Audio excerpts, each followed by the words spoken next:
Hello, everyone. Welcome to our January Give Back Better webinar. As you sign in, if you would please introduce yourself and your state in the chat box, and we would love to see who all is here today.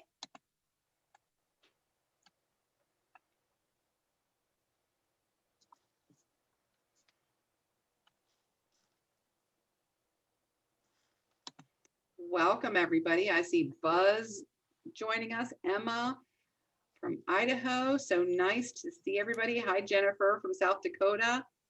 Thanks for joining us. Kathy from Washington State. Appreciate you guys being here.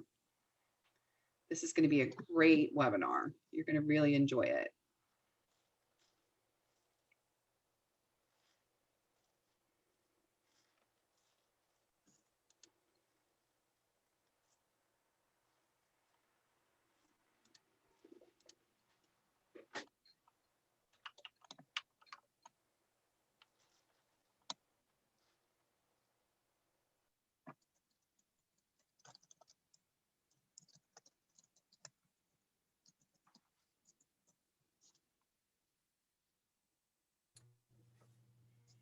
Hi, Linda. Hi, Dawn. So nice to have Missouri on the line. Hi, Linda.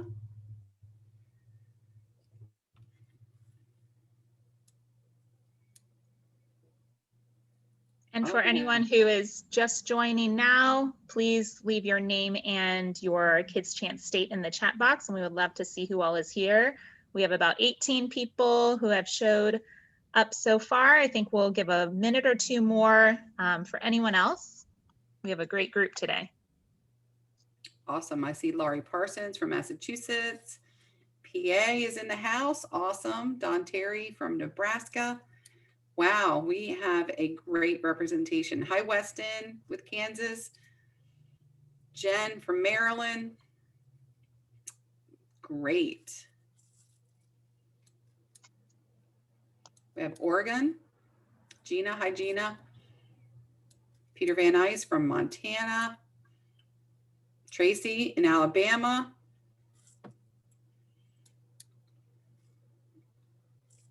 I think the gang is all here, Vicki and John. They're very excited to hear from you today. This is exciting. Nancy Keller from Maryland. So nice to have you on, Nancy. Lindsay, Minnesota, Iowa. Wow. Almost a full house, guys. No pressure. No pressure at all, Cheryl. Thanks. We'll give everybody one more minute, but we do have a lot of information in a tight schedule and we want to respect everyone's time. So we will get started in just a moment.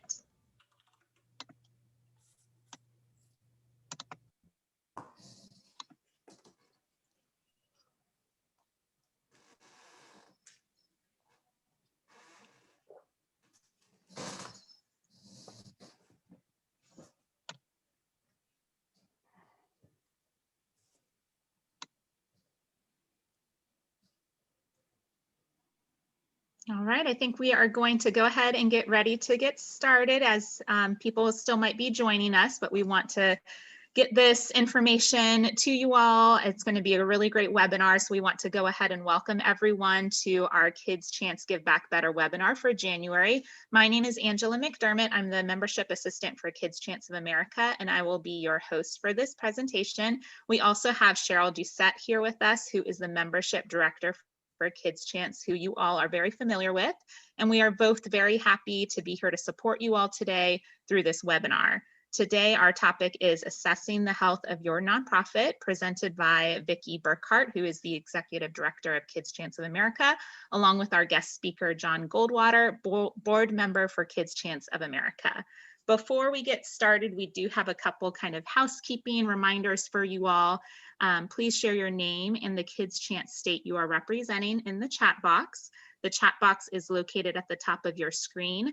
You will click on the chat to open this feature up, and any questions you have can be entered into that chat box at any time, especially if you're worried about possibly forgetting something. You can go ahead and log it in there, and we will keep an eye on that chat box throughout the presentation. We'll be sure to take some time at the end of the webinar to answer as many questions as time permits. But with the number of people on the call, we do have everyone on mute so that the information can be cohesively presented.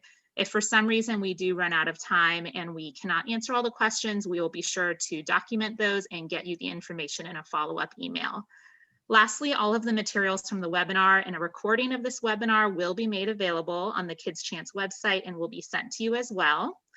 And before we get started and I introduce our hosts, we have a couple of poll questions that we are going to share with you all to kind of get a base level of knowledge for this group that we will share through the presentation. So what I am going to do is launch the first poll. It'll show up on your screen. And go ahead and take a couple moments to answer this question. Once I see that most people have answered, we will move to the second poll question.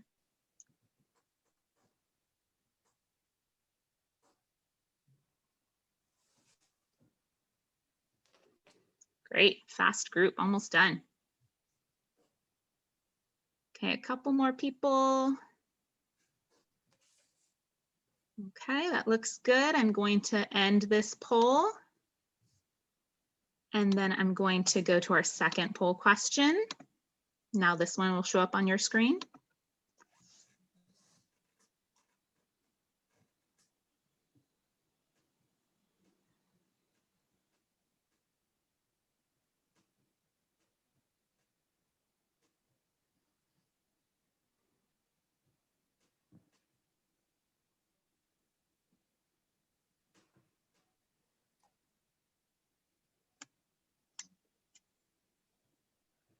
All right, and I'm going to go ahead and close this poll as well.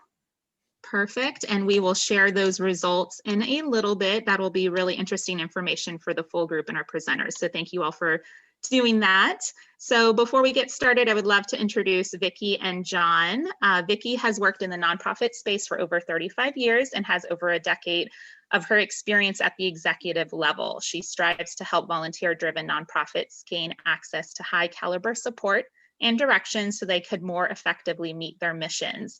And John is a senior executive at W.R. Berkley, a giant in the insurance industry. He has been involved with Kids Chance of America since 2008 when he was building Berkley Net Underwriters. So we are so excited to have both of you with us. I will hand it over to you all. Thanks, Angela. Thanks. It's great to be with you all today. We're actually looking forward to this, and I'm happy to have a guest speaker with me today, which is going to make this even more fun. We're going to take on assessing the health of your nonprofit organization today. And let me start with just a little bit of background.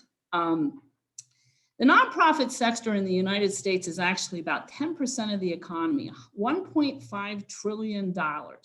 Yet we're very subject to minimal independent professional scrutiny beyond annual audits. I always find this pretty fascinating. In contrast, publicly traded companies publish quarterly financial reports. They're subject to countless regulatory controls, routinely fielding questions from analysts, investors, and the press. While it's not infallible, the process provides transparency and accountability, giving the public the necessary knowledge it needs to really make the distinction between outstanding firms and low performers.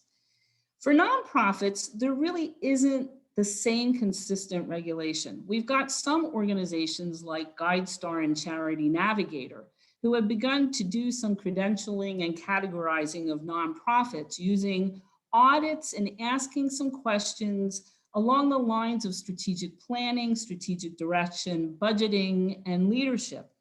Still, I would say most of the responsibility for actually assessing nonprofits lands on the shoulders of the leadership itself, the boards of directors who are ultimately responsible for those nonprofits. Some transparency is there. We try to minimally post our 990s on the website to provide some assurance to the public that we are strong and viable nonprofit organizations, but the same level of scrutiny does not exist for nonprofits. We ourselves as boards, as nonprofit executives have to shoulder that. I've been in the nonprofit management field for, as Angela has told you, more than 35 years, and I don't like to say that, but it's been a while. And I've worked with some very, very strong organizations. I've also worked with an equal share of organizations that continue to struggle and try to reach a sustainable level. In fact, some of those organizations no longer actually even exist. They basically weren't healthy. I've, based on my experience, determined 4 primary obstacles to a nonprofit success. And over the years, these have remained fairly consistent for me. The first is the lack of a strong plan. And we'll talk about strategic planning in a bit. And I know you've heard me talk about planning and the need for a strong plan in the past. The lack of the right board of directors for the organization to help it reach those new levels. The third has always been the lack of resources needed to be sustainable. Those can be funding resources, those can be other resources, but basically to eliminate dependency and really be able to look forward in a strong way. And the fourth, which I have really come to recognize much more later in my career, is just the lack of administrative support to glue those things together for a nonprofit, its leadership, its programs, its services, to make it as strong as can be. So how do you know if your organization is healthy? The first step, I think, is to make sure you have all the elements that contribute to a highly functioning nonprofit in place.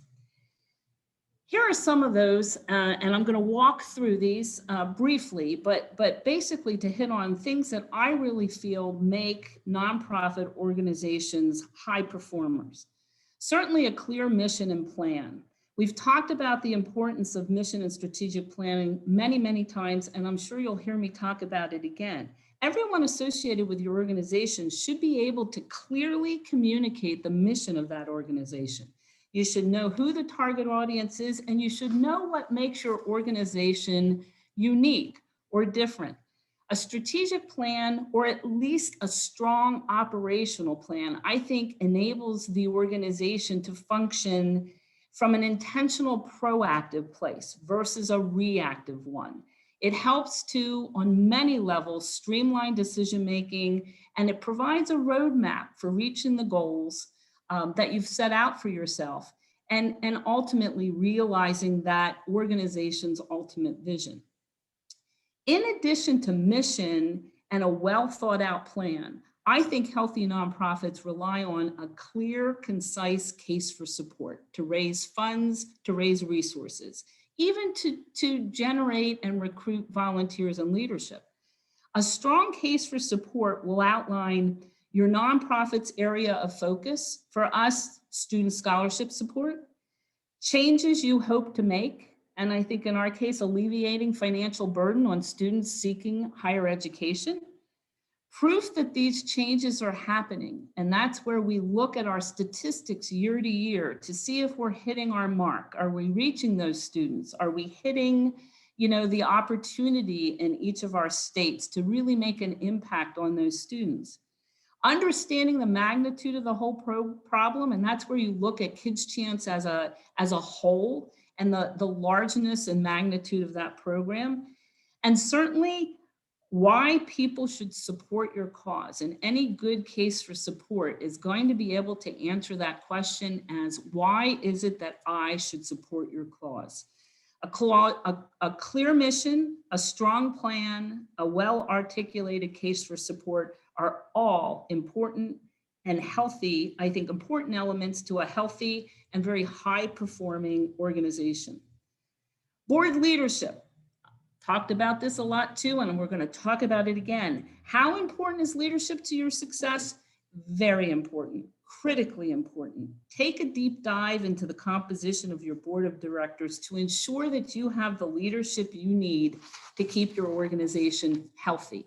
A good board of trustees will be diverse in skill set. It will have a desire to help move the organization forward and willing to share business knowledge, financial support, networks, contacts. Taking time to be sure you have the right leaders at the table, I think, makes all the difference. While board members are often recruited for skill sets, spheres of influence, and ability to help financially, still having the right combination on the board is as important as the skill sets and the financial background that they bring. I think you want to build a cohesive team. You want to have a team that's working together. Most board members are in it, I think, for all the right reasons. They want to make sure that they're making a difference, having an impact. Ask yourself the question, are your board members personally invested in the future of your organization? If the answer is no, it may be time to start looking at a few changes. A strong, supportive volunteer base. I can't emphasize enough the need to recruit volunteers and train them well. The core of volunteers will be invaluable to the health of your organization, from the board level through the volunteers who are, manning your golf tournaments. Build a level of diversity in all areas: age, race, profession, geographic location, etc. Your volunteer team ultimately, as a whole, will provide a pipeline for your leadership roles. Add volunteers to your committees, evaluate their work and their commitment. This often allows you to weed out those who are not able to take a larger role in the organization, while you really identify where the gems are that you want to further engage into leadership roles. Cash is king. Having the funding that you need to do what it is that you need to do is absolutely critical. The best nonprofit organizations, those that I consider to be really healthy, can forecast how much revenue they need over the next 12 months, at least, and update their pipelines at least quarterly. These organizations also leverage nonprofit revenue sources comprehensively. Individuals, corporations, foundations, event fees, interest income. If there's one thing that I believe that we learned through COVID-19 is the fact that it is extremely dangerous to rely on one single source of revenue. Because if you lose that source of revenue, you really lose your ability to operate. A nonprofit is really no different than any business, regardless of how good or how strong your mission is. If you're out of money, you're out of business. So do you have multiple revenue streams? Is the fundraising a priority for your board? Do you look forward in how you will be funding a growing scholarship program? If you have more kids in place without more money, that can cause an unhealthy or at least a very stressful financial positions. Budgets that have no real growth or development in year after year are what I consider to be in maintenance mode. And after a period of being in maintenance mode or sort of staying steady, you almost feel like you've flatlined and are starting to decline. Most healthy organizations will be looking forward, especially in the revenue and finance end, to make sure that they are, clearly forecasting where they're going to be financially, rather than just staying in a maintenance mode. People are a key element to healthy and effective nonprofits. Just ask me. More Than Giving Company is all about the people. If you visited my website, it's my mantra. I'll say it over and over again. After 35 years in the business of nonprofits, I will tell you it's all about the people. The best organizations will attract and retain the top talent. The notion that nonprofit staff should be working for little is outdated and unproductive. If you rely heavily on the idea that funding staff is anti-mission or an unnecessary use of donated funds, you're only in some cases constraining your organization's growth and its ability to reach a sustainable level. The key to, I think, a successful organization is not only in its people, but how you put all those people together. In my career, it seems like organizations with sufficient staff support were the ones that met and in most cases exceeded the goals while achieving success for their nonprofits. Clearly defined job descriptions are paramount to assuring that leadership, board members, staff, volunteers are all informed, responsible, and accountable. It ensures that your resources are allocated wisely, And I always recommend, if you haven't done this exercise before, which I use with a lot of my clients, make an organizational chart and really visualize how everything works together, where the volunteers come in, where your leadership is working. If you have staff, how that staff interacts or interrelates with all of those different pieces. When you look at it visually, sometimes it unearths and certainly gives you a better idea of how all of these people come together in a process that will ultimately support your organization. It's one way to, I think, assure good health. Sound operations goes without saying, adhering to nonprofit best practices such as certifications, insurance, whether that be directors and officers insurance, some light liability insurance, making sure that you've got your insurance needs covered, accounting principles, taxes and audits when needed, all speak to maintaining sound operations within your organization. Keeping your records accurate and well organized, making sure that you have high operational standards, I think is a huge contributor to the health and effectiveness of your nonprofit organization. We talk about healthy. When we talk about healthy, we can't avoid the word sustainability. And I find, even in a lot of my own talks, that I use the word sustainability all the time. And I'm not sure that, we all know exactly what we mean by that. I think in the environmental context, sustainability generally means finding a way to use resources in a manner that prevents them from being totally depleted. For charitable organizations, the phrase sustainability is commonly used, I believe, to describe a nonprofit that is able to sustain itself, able to continue to work over a long period of time and perpetuate its ability to fulfill its mission. It includes the concepts of financial sustainability, leadership succession planning, so that there are funds left and leaders in place that will enable you to continue to be adaptable and to be strategic. We're not living hand to mouth. We're ensuring that our organizations will be here 3 years, 5 years, 25 years from now. That's what I consider to be a sustainable position for nonprofit organizations.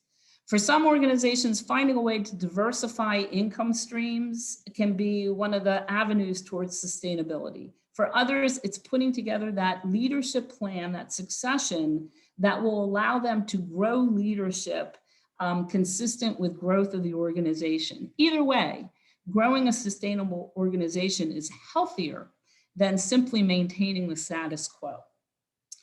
So how do you assess the health of your organization? Several years ago, many of you know that we put together a self-assessment tool that we shared with many of the state organizations.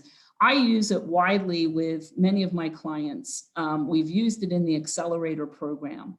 Let me take a minute to walk through the tool. It will be posted, and a revised version will be posted in the Resource Center, so you don't have to worry about taking notes, but it is also in this PowerPoint itself. Knowing that nonprofit boards should understand their roles and responsibilities. I mean, after all, in many cases, board members are giving a lot of time, energy, and even significant resources to the cause that they feel very good about. I think their goal, and I think most boards want their goal, to be a healthy, functional, robust nonprofit that's really well poised for growth. The self-assessment tool provides, I think, a first step. It's not the only step, but a first step towards reaching that goal. Completing the assessment will identify areas of strength within your board and also areas needing improvement, places where there may be gaps, places where board members need more education, need more background. The exercise can be completed individually. It can be completed as a group. It can be completed in small sessions. The current Kids Chance of America board is going through its own self-assessment process and doing it in small sessions of 45 minutes, where total attention can be given to that section of the assessment tool. So whatever works for you, I would suggest using it, and using it often in pieces or in whole. So let's start by going through it. Certainly strategic planning is the first. You're looking at some questions directed towards, whether you have a plan, who's taking responsibility for that plan, how do they take responsibility for that plan? Don't let people just answer questions in yes or no. Make sure you're looking for process, for assessment, for evaluation, and for accountability. If you're telling me that you're taking responsibility for the plan, tell me how you're doing that. I think that's where you get the most out of this tool. The second session, of course, is board governance and leadership. We talked about this as a critical element to a healthy nonprofit organization. Start here, and if you need to, add more specific questions that may apply to your own particular situation. So the questions that we have about diverse membership, leadership roles, onboarding programs, how do you ensure board member accountability, term limits, and succession planning are basic questions that I think apply to all organizations, but you know your boards better than all of us. And it is an opportunity in a board assessment to ask some very directed questions that may apply to your particular situation. Operations. I think this is operations. Yes, operations. This is where we get into the nitty-gritty of how we are managing, how we are running committees, how we are operating our organization, knowing whose role, how boards evaluate themselves. And I think really critical to this section is, when you have responsibilities for the board, how do you evaluate them? How do board members themselves evaluate?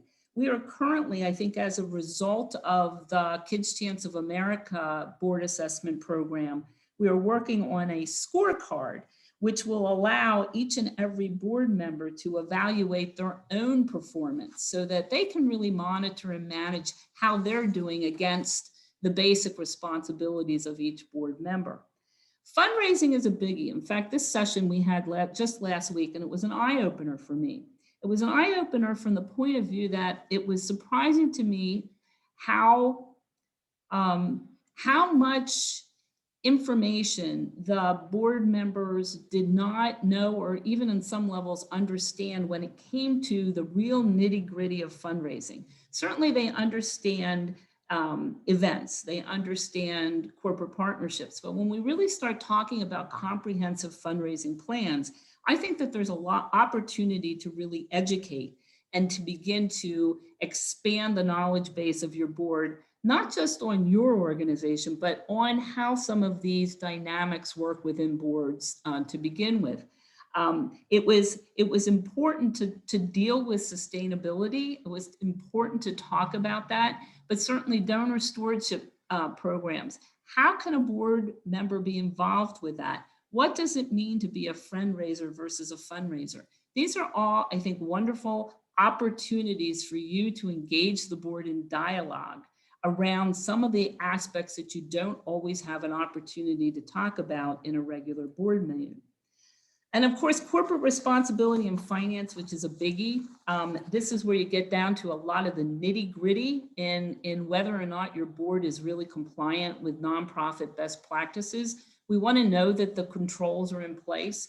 The people on your board should understand the pathway of gifts coming in and out of your organization. You need to be good stewards of those donations and at least have a basic understanding of how that works. So anyway, they're the 6 sections of the board assessment tool that we do. It's I think a tool for you to use as it best applies to you. And I'm going to take this opportunity now to introduce John Goldwater, who is a past president and a board development committee member. I've been working with John for years and enjoy very much his contributions to board development. And I'll send it over to you, John.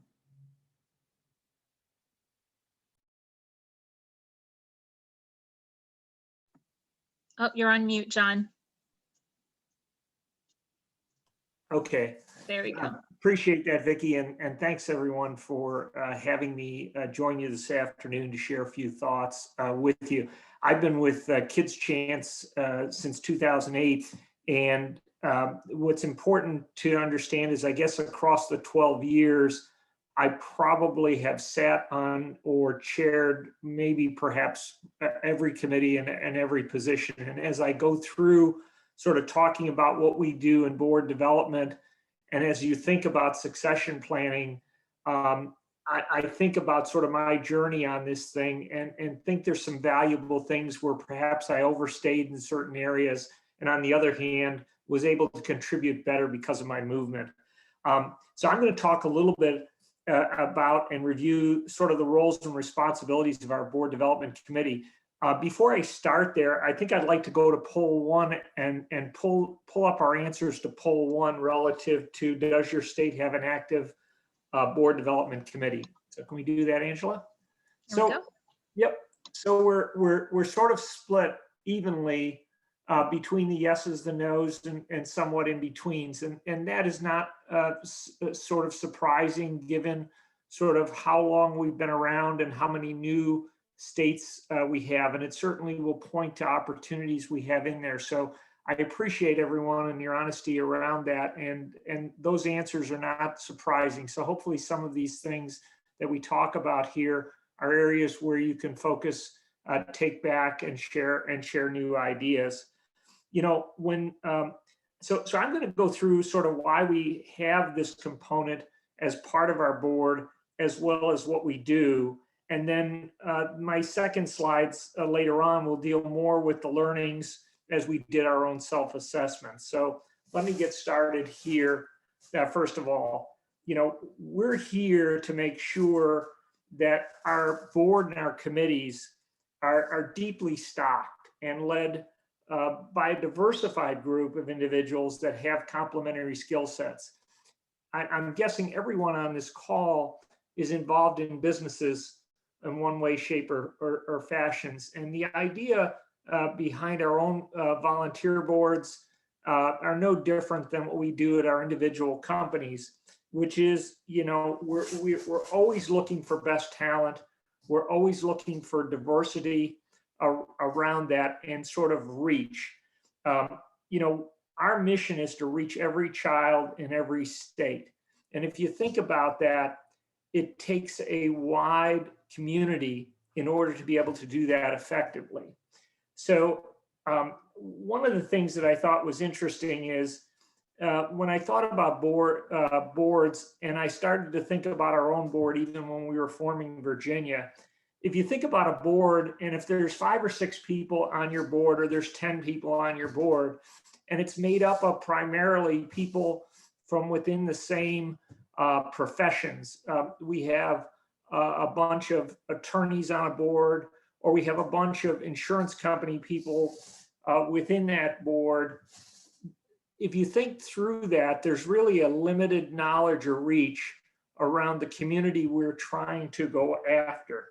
On the other hand, if we have a board that's represented by claim professionals, attorneys, educators, trauma executives, doctors, labor representatives, large employers, and the list could go on and on, you start to realize that the knowledge around the community of injured workers, the types of workers, where you get them, the communities they serve in, you have a much better opportunity to reach that community.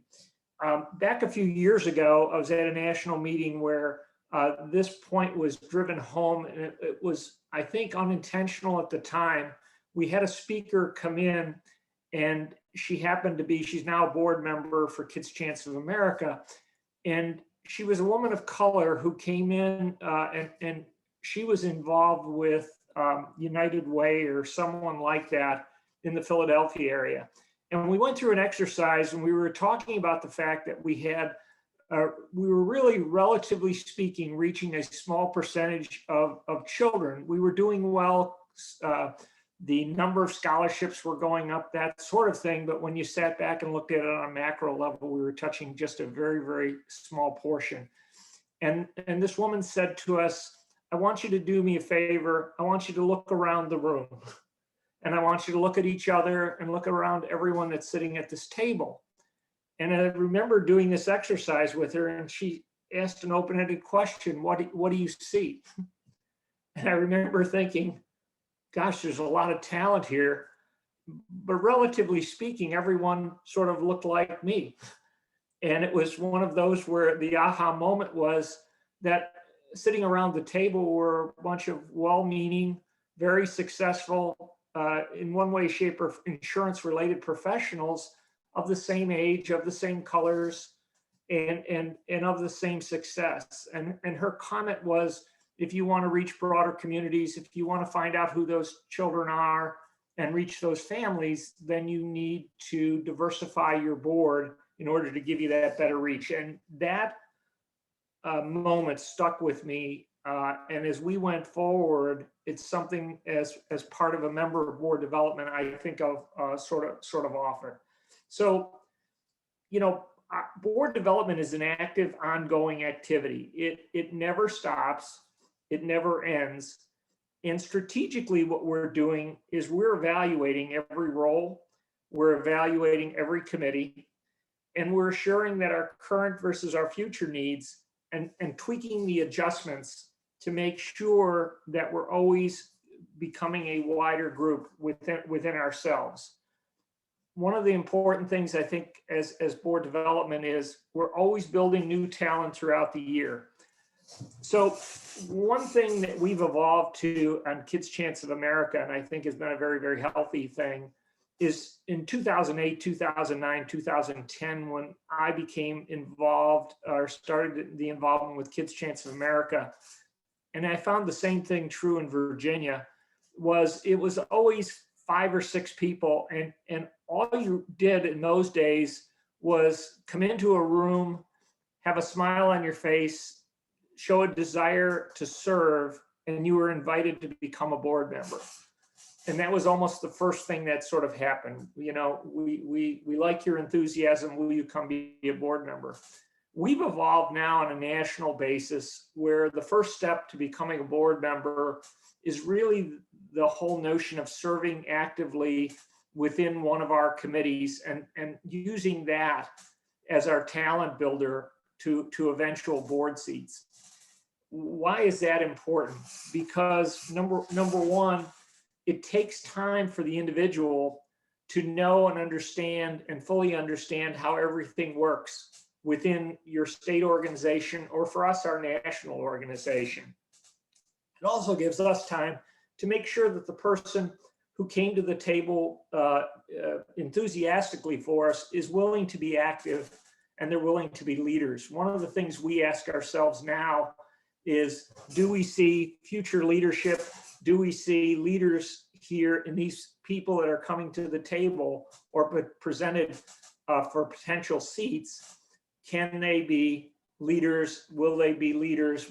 Are they willing to take on leadership roles? So this gets to this whole notion of what you're not looking for is you're not looking for the board member who wants to come in, who wants to weigh in on votes, but really doesn't want to become active in the organization.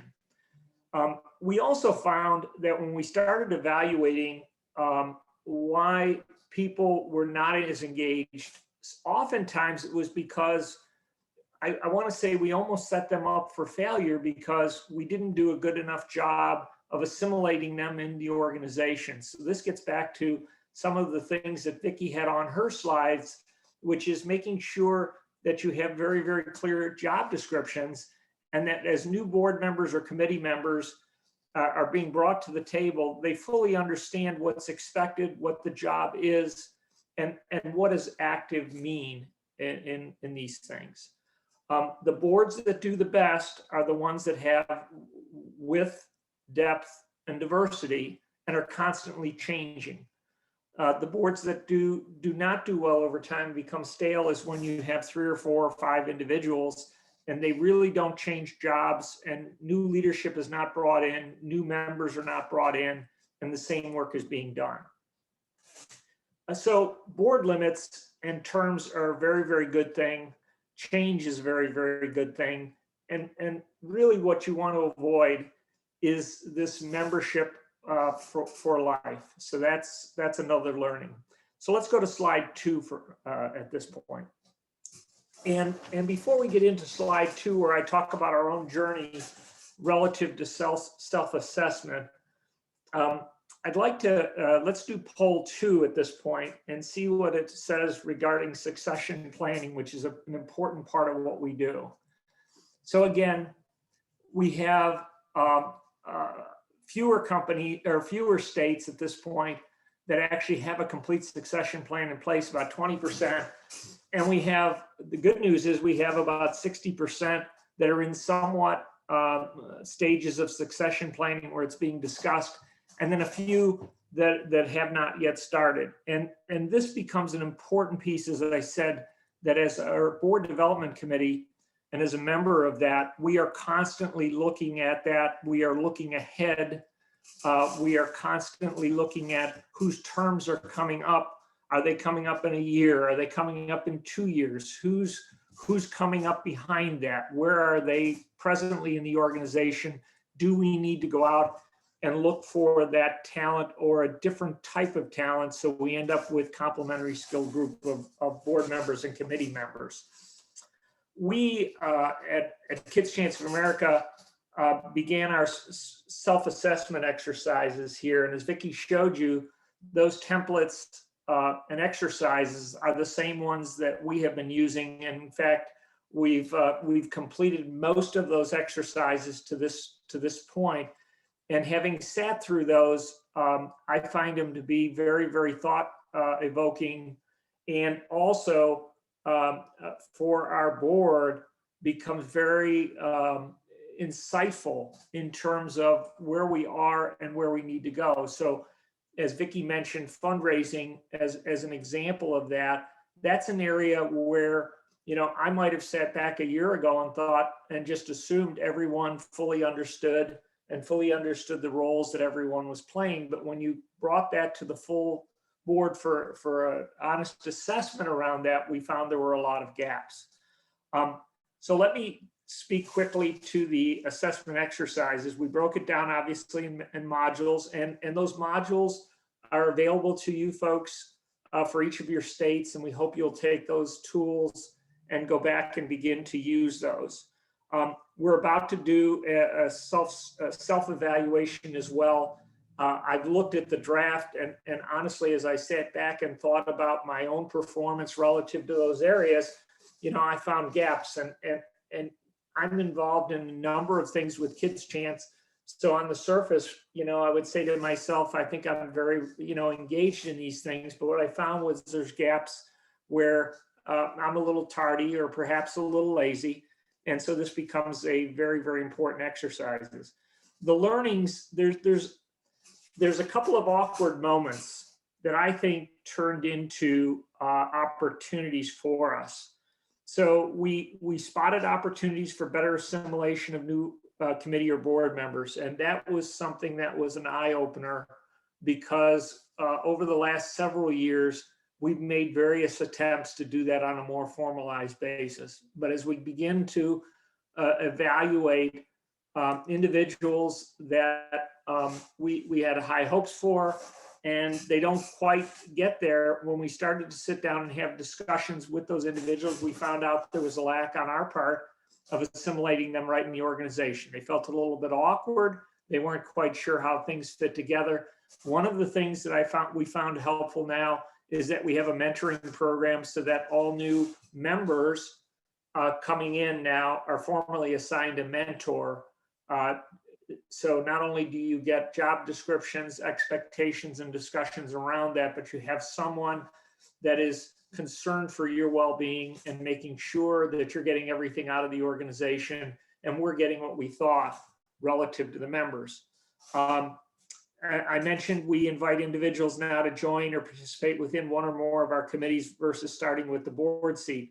We're looking for active leaders, and can they lead Kids Chance of America in the future? Can they lead individual projects that we have, and are they willing to sort of do that? Those are questions we ask.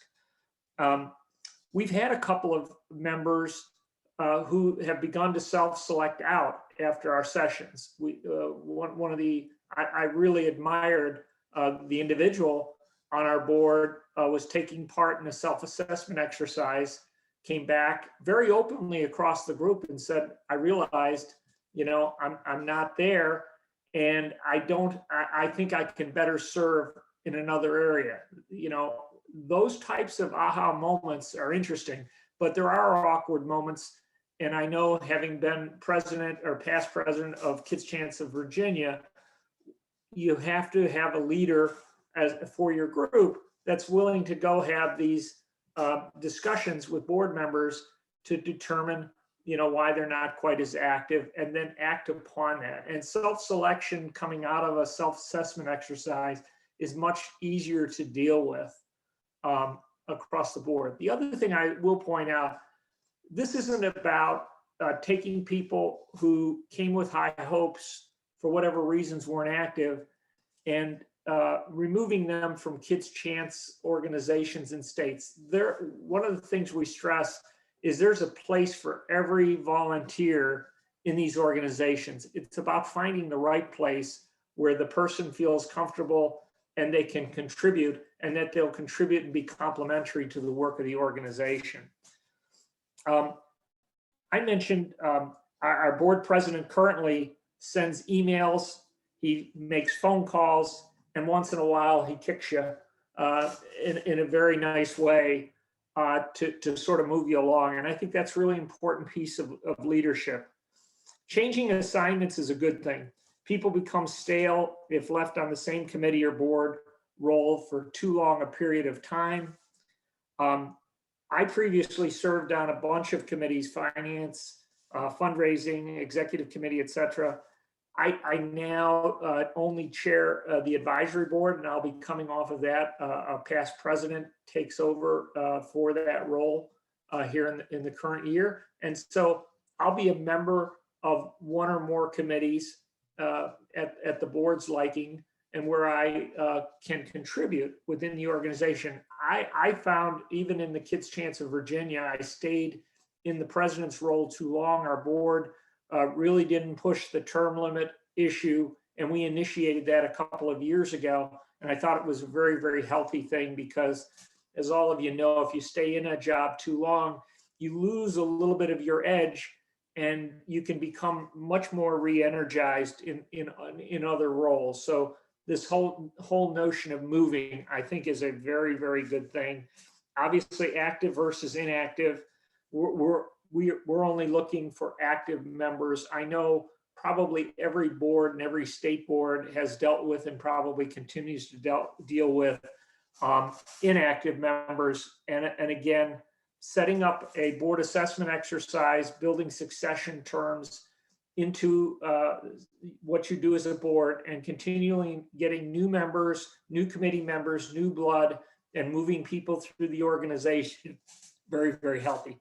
And the diversity piece I can't emphasize enough, because as we become more diverse within our own board, and as we've begun to take the community that represents the injured worker and the workers' comp community, we have found that we are doing much, much better at uncovering candidates and bringing new talent and new ideas to the fold.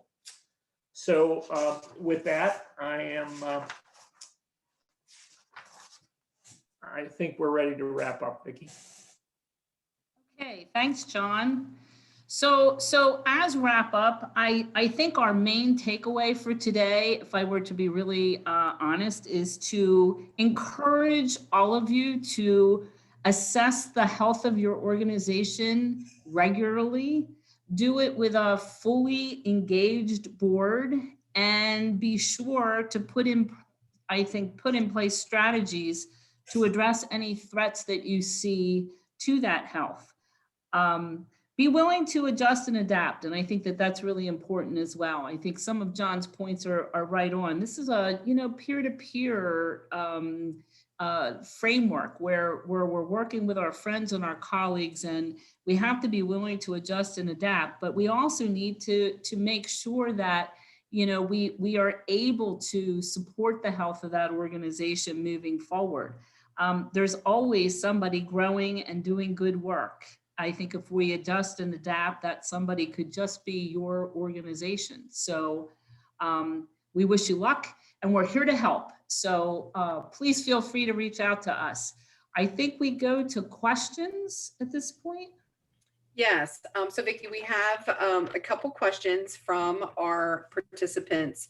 The first is, how do you get your board to participate in the board assessment? So how do you really ensure that you get a robust participation? I'm going to roll that one to John, since he's in charge of this, and it's a board development committee activity. Right.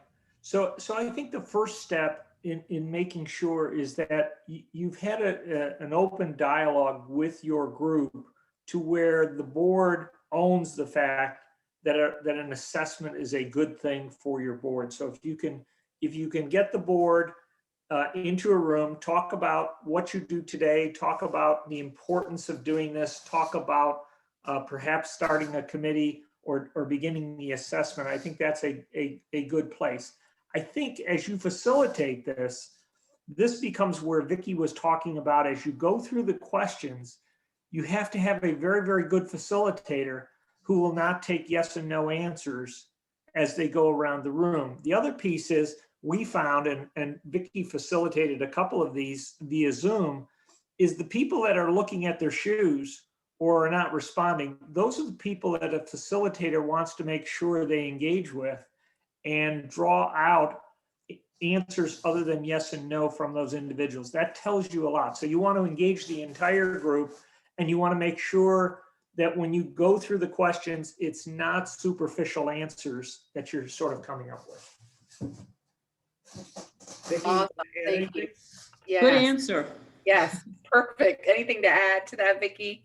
No, it's a good answer. I think the only thing that I would add is that, the board development committee owned it and took responsibility for it and introduced each session, and the president supported it and reached out to members if they were absent and made sure that people realized that this was a priority for the organization this year. Awesome. We did get another question. What is the ideal number of board members? So what's the sweet spot as far as a number? Vicki, why don't you go first, and then I'll give you my just opinion.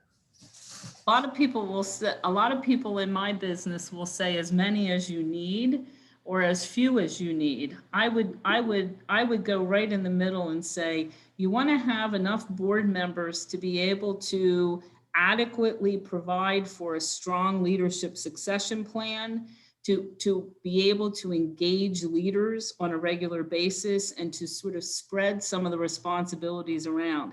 The boards that I think work the best are usually somewhere between 12 and 15 people.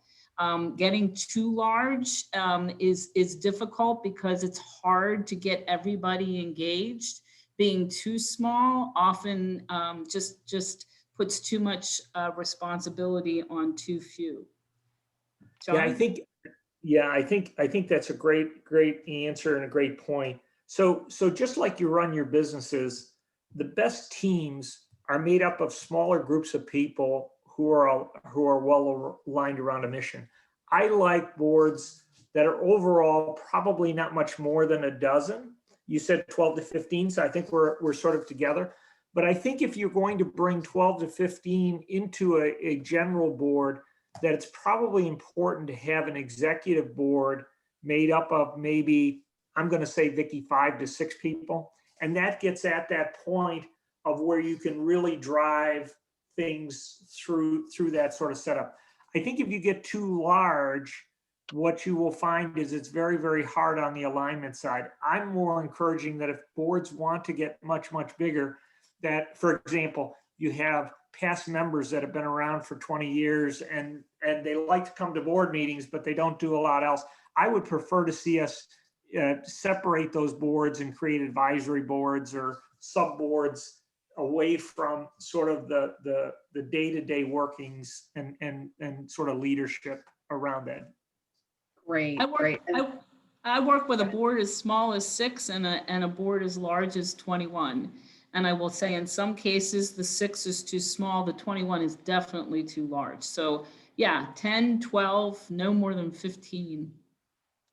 Excellent, excellent. So the last question I have, and I just sent a message making sure everybody knows that if you do have a question, please type it into chat. But this question, Vicki, really probably both of you could field is, how do you ensure accountability? So once you've gone through the process and you have clear assignments, how do you track it and how do you ensure accountability? Well, John said, as I was facilitating the session, even with Kids Chance of America, I would not leave them off the hook when we got to the question of, is the board accountable? And everyone said yes. And then my follow-up was how? How do you maintain that accountability? And I think that led to a deeper conversation among the board development committee members on how do we do that? And I think the committee has been developing a scorecard, is what we're calling it, which is a sort of a list of items that board members are responsible for so that the board can actually self-assess on a regular basis how they're doing. Peer-to-peer, it's sort of accountability is very, very tough. But I think the board of directors and especially the board development committee needs to come up with a way to keep those accountability questions in front of board members. And I'll pass it to John. Yeah, there's no perfect way. We're volunteer boards.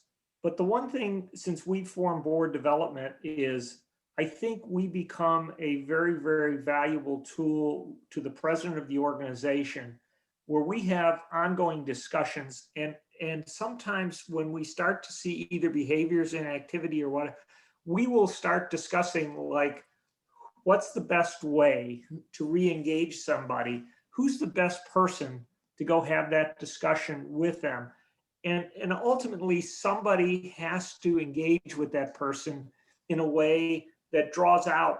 Again, we've had really good luck with this sort of self-selection kind of things, but we've also had to go and have discussions with individuals where we were not inviting them back to be a part of the board. And how do you go do that? So I'm not here to tell you it's easy. And a lot of these discussions sometimes are difficult, but I think as your board becomes, where this becomes natural for the board and becomes part of the culture, I think it'll get easier for you to go do that. If it's like muscle memory around some of these things. It's not a perfect thing. And at times it's difficult. Awesome, John. We do have a question specifically for you, John. John Wagner wanted to know, how do you vet future board members so that you know they will walk the walk and not just talk the talk? So, yep, and that's to you, John. That's a great question, John, and we're not perfect there either. But I mentioned early that we've taken a position now where we don't look, we look at people and we say that person would be good for Kids Chance. And as we engage with that individual to figure out whether they have, they're going to be active, whether or not they have a particular interest in the group, we don't start from the standpoint of saying, we'd like to invite you to become a member of the board. We'd like you to become part of our organization.